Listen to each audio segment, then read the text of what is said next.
Assalamualaikum warahmatullahi wabarakatuh. Perkenalkan, saya Mualim Harahap, guru pendidikan agama Islam dan budi pekerti, unit kerja SMP Negeri 44 Mukomuko, Kecamatan Malindeman, Kabupaten Mukomuko, sekaligus mahasiswa PPG Daljab Kementerian Agama BEK 1 tahun 2023, LPTK Universitas Islam Negeri Fatmawati Soekarno Bengkulu. Pada kesempatan kali ini, saya akan menampilkan video praktek pengalaman lapangan atau PPL 1 RPP 1 yang sekaligus penelitian tindakan kelas. Selamat menyaksikan. Assalamualaikum warahmatullahi wabarakatuh. Waalaikumsalam warahmatullahi wabarakatuh. Sebelum kita mulai pelajaran, kita berdoa dulu ya. Silakan siswa kelas persiapan dulu.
Ya, Sikra,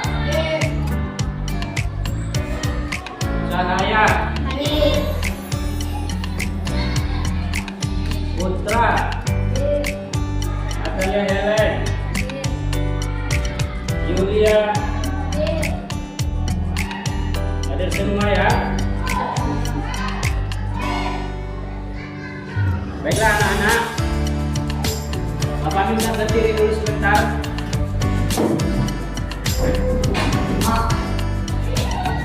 Nah, sudah rapi semua ya. Oke, terima kasih. Duduk lagi.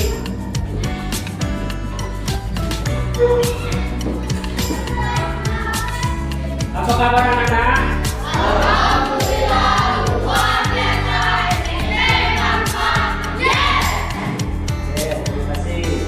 Jangan lupa bagus ya. Nah, jadi tujuan pembelajaran kita hari ini adalah tentang surah An-Nisa ayat 59. Jadi tujuannya adalah kita dapat membaca surah An-Nisa ayat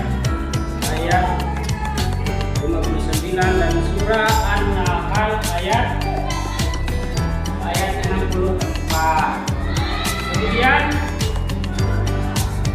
tujuan yang kedua pelajaran kita hari ini adalah kita dapat menghafal surah An-Nisa ayat 59 ini dan surah An-Nahl ayat 64 serta menjelaskan kandungan di dalam surat ini. Baiklah,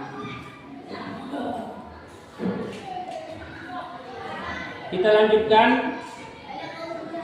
Silakan dibuka bukunya. Silakan dibuka bukunya infografis. Ya, kita simak infografis.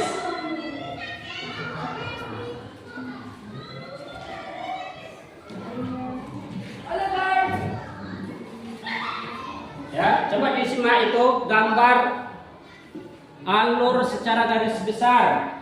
Pembelajaran kita hari ini yang pertama alurnya adalah membaca surah An-Nisa ayat 59 dan surah An-Nahl ayat 64. Kemudian alurnya lagi mengartikan Surah Nisa ayat 59 dan surat An-Nahl ayat 59. ya, serta menerapkan hukum bacaan alif lam samsiyah dan alif lam qamariyah.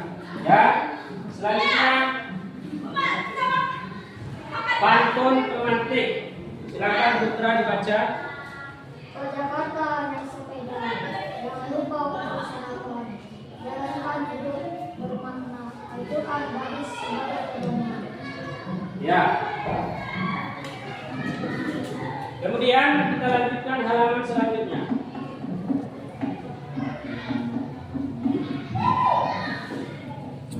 Mari bertafakur. Ya. Mari bertafakur.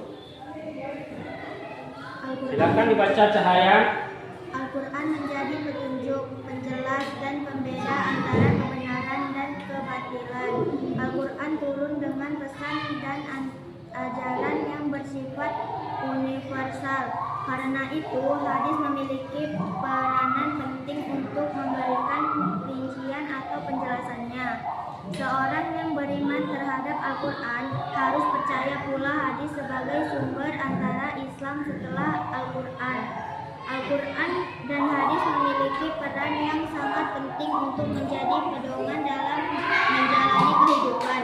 Setelah kalian tahu bahwasannya Al-Quran dan hadis sebagai sumber ajaran Islam, apakah kalian sudah menerapkannya dalam kehidupan sehari-hari?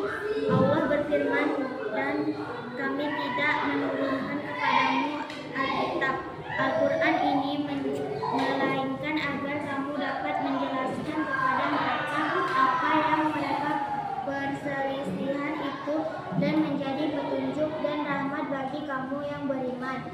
Al-An'am ayat 64. Sudah? Nah, setelah kita membaca materi ini, kita cari pertanyaan. Satu, lalu diisi di kolom yang terdapat dalam halaman 5. Ya, nanti kamu tulis pertanyaannya, baru nanti ditukarkan sama kelompok lain untuk menjawabnya. Ya, silakan dikerjakan mencari pertanyaan dari materi tadi. Boleh kerjasama. Apa kira-kira yang mau ditanyakan tentang materi ini? Silakan kerjasama. Apa yang mau ditanyakan? Ya. Satu, cari apa yang mau ditanyakan di sini. Kira-kira tuliskan di sini.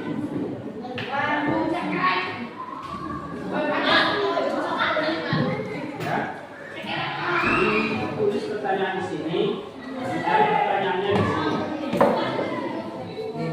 Satu aja pertanyaannya.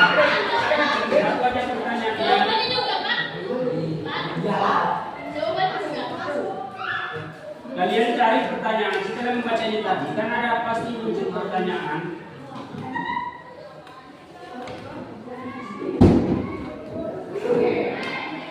Ayo. Satu pertanyaan.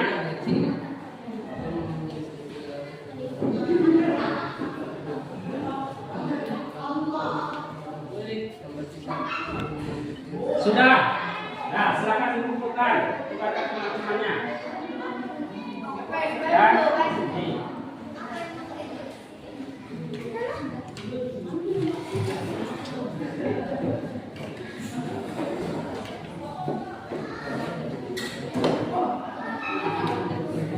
Sudah ya?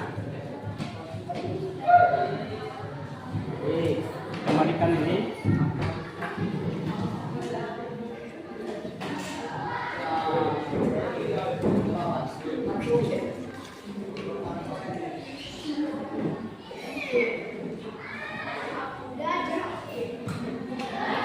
Sudah? Oke, kita lanjutkan.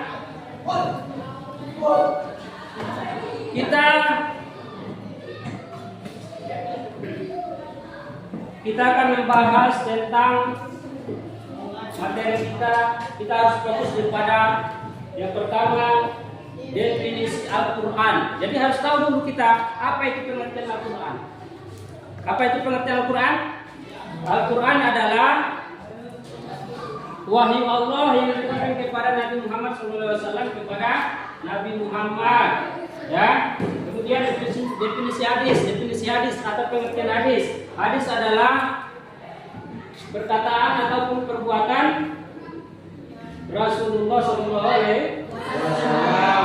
Ya, kemudian fungsinya dan serta kandungan Quran surah An-Nisa ayat 29 dan An-Nahl ayat 64. Nah, kita lanjutkan halaman 6. Quran surah An-Nisa ayat 29. Mari kita dibacakan oleh yang ke-1. Surah An-Nisa ya. Surah An-Nisa. Bismillahirrahmanirrahim. Ya ayyuhalladzina amanu atti'ullaha wa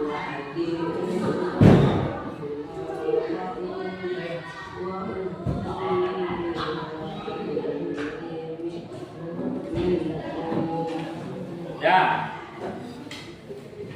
Silakan kelompok 2 artinya. Kelompok 2 artinya wahai orang-orang yang beriman, wahai orang-orang yang beriman, taatilah Allah dan taatilah Rasul Muhammad dan ulil amri pemegang kekuasaan di antara kamu. Kemudian jika kamu berbeda pendapat tentang sesuatu, maka kembalikanlah kepada Allah, Al-Quran dan Rasul sunnahnya.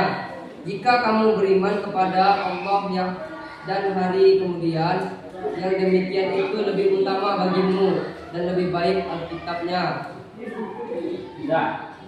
Kemudian dilanjutkan kelompok 3. Kelompok 3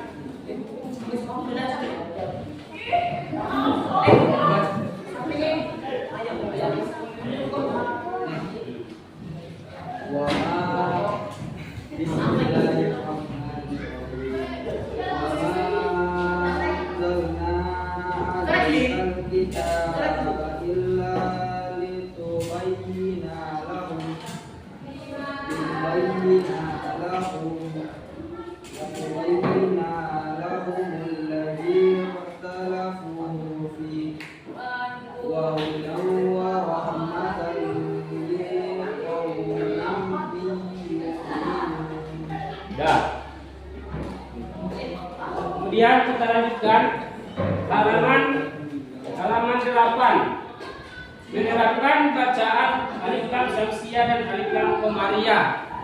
Alif lam samsiyah.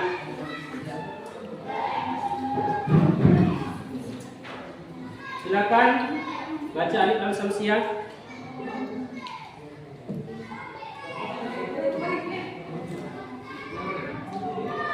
Yulia ya, Yulia. Silakan dibaca Yulia alif lam samsiyah.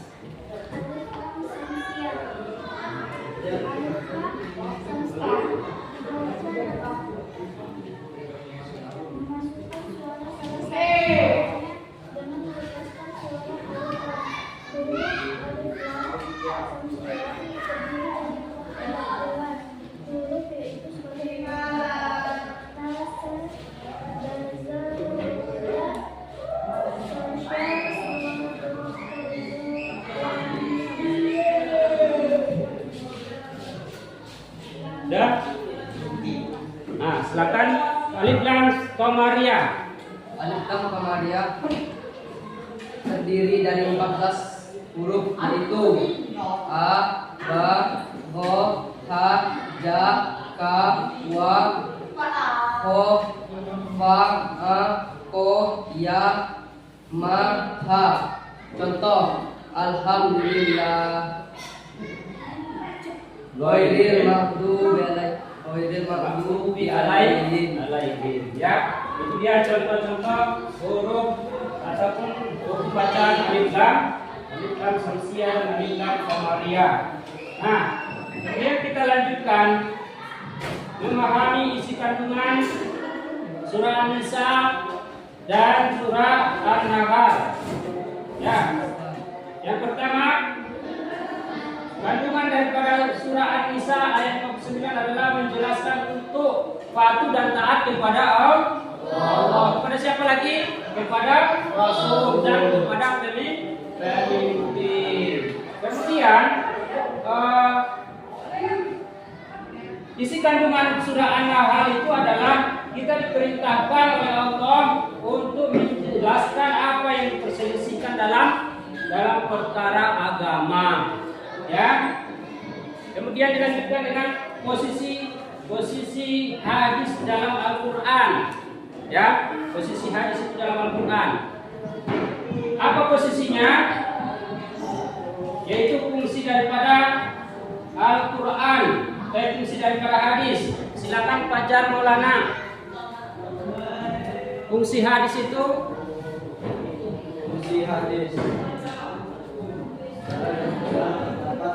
empat fungsi hadis terhadap bayan al-takdir adalah merupakan dan diperbuatkan apa yang telah diterangkan di dalam Al-Quran. Bayan al-tafsir penjelasan umum seperti pada ayat-ayat. Bayan al-tafsir adalah memberikan kepastian hukum Islam. Bayan al-naskah secara bahasa berarti tentang ada. Jadi itu beberapa fungsi hadis dalam Al-Qur'an. Nah, sekarang kita masuk kepada perilaku semangat untuk meneladani Al-Quran dan hadis sesuai dengan Quran surah An-Nisa ayat 59 dan surah An-Nahl ayat 64. Ya. Nah, jadi untuk kesimpulan materi kita hari ini adalah yang pertama tadi, kita harus bisa membaca surah surah An-Nisa ayat berapa? Ayat 50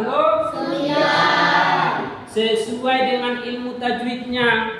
Kenapa demikian? Karena nanti kalau kita membaca Al-Quran tapi tidak tepat dengan ilmu tajwidnya, maka akan menyalahkan artinya.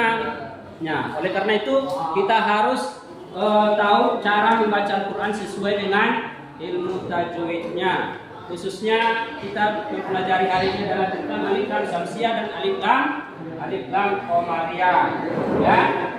Dan kemudian begitu juga dengan surat An-Nahl tadi, An-Nahl ayat 64. Ya. Nah, sampai sini ada pertanyaan? Siap, tidak. Ada pertanyaan anak-anak? Siap, tidak. Ya, oke. Kalau sudah mengerti, kita tutup pelajaran kita. Kita tutup pelajaran kita hari ini dengan membaca doa kepada ketua kelas. Kita berdoa lagi.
Bapak harapkan jangan lupa belajar di rumah ya. Nah, jadi setelah kita selesai membaca doa, maka kita akhiri pelajaran kita hari ini dengan membacakan Alhamdulillah